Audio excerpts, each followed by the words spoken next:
family. Doty himself told some friends here in Hollywood that he had growing concern. Plus, details of Diana's will and the investigation into her death. I'm Mark Steinis in Paris, where the 7 photographers were interrogated today by a French magistrate. People forever think of you as this shoplifting mouseketeer. From mouseketeer to convicted criminal, a shocking ET cover story as the Mickey Mouse Club's Darlene speaks out for the first time. You're strip searched. You know, you're just made to stand there naked. She claims she's innocent. Now this fallen mouseketeer is fairy tales for a living. Out of respect, Disney has pulled the plug on Harrison Ford's splashy London premiere.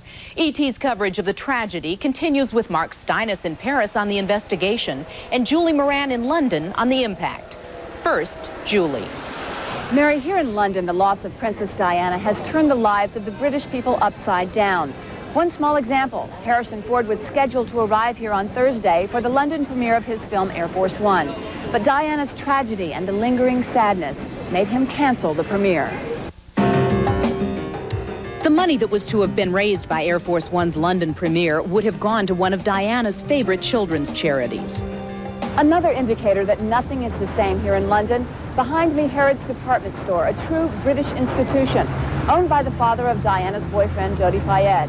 The family has announced that on Saturday it will close its doors for the first time since the death of Winston Churchill in honor of Diana's funeral. These photographs of Diana and Dodi arriving at the Ritz Hotel for their fateful last dinner together were printed today in both Time and Newsweek. She was formally attired, and he was dressed casually.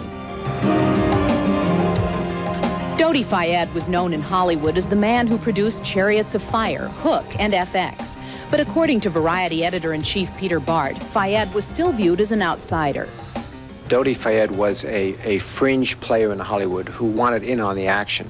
He loved movies, he loved talking about movies, he loved parties, and he loved pretty girls. Dodi had counted among his lady friends Brooke Shields, as well as Frank Sinatra's daughter, Tina. His father, Mohammed Al Fayed, also enjoyed the company of celebrities, from Richard Gere to Goldie Hawn. But Dodi apparently believed that Buckingham Palace frowned on his liaison with Diana. Was this relationship between Dodi and Di a pawn in this game that was being manipulated by the father, Mohammed? But I know that Dodi himself told some friends here in Hollywood that he had growing concern as to whether or not the powers that be would put pressure on Di to terminate their relationship. The Al Fayed family spokesman conveyed their grief and anger over the tragic deaths. He said this wouldn't have happened but for those photographers, if that's the word for them, photographers. Today it was revealed that in Diana's will, her sons William and Harry are the primary beneficiaries of her estimated $26 million estate. But the sparkling jewels that she wore on many public occasions must return to the royal family. Even though where the assets go back to the royal family, of course, since Princes William and Harry are still members of the royal family, the chances are that it's their future wives that are going to benefit from them in the future. As you can see, thousands of people are flocking here to leave bouquets of flowers at Kensington Palace, where Diana lived with her sons. Thoughts turn to the princes and their future without her. They will be moving in with their father, Prince Charles, to his residence at Highgrove. And we'll have more on the two princes, William and Harry, tomorrow. Back to you in Hollywood. Okay, Julie, thank you. The investigation into the crash that killed Diana and Dodi has intensified, and news that their driver was legally drunk has not lessened the moral and legal pressure on the notorious paparazzi. ET's Mark Steinis has the latest from Paris.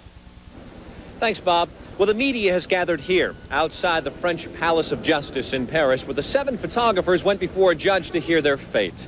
It's ironic that these 7, who make a living taking pictures, now have the world's lenses focused on them. The paparazzi were taken into custody after shocking reports that they swarmed Diana's car shortly before entering the tunnel where it crashed.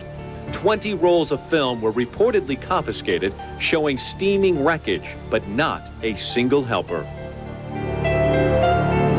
Amid a swirl of controversy, all 7 of the paparazzi will be investigated for involuntary homicide as well as failing to come to the aid of the victims.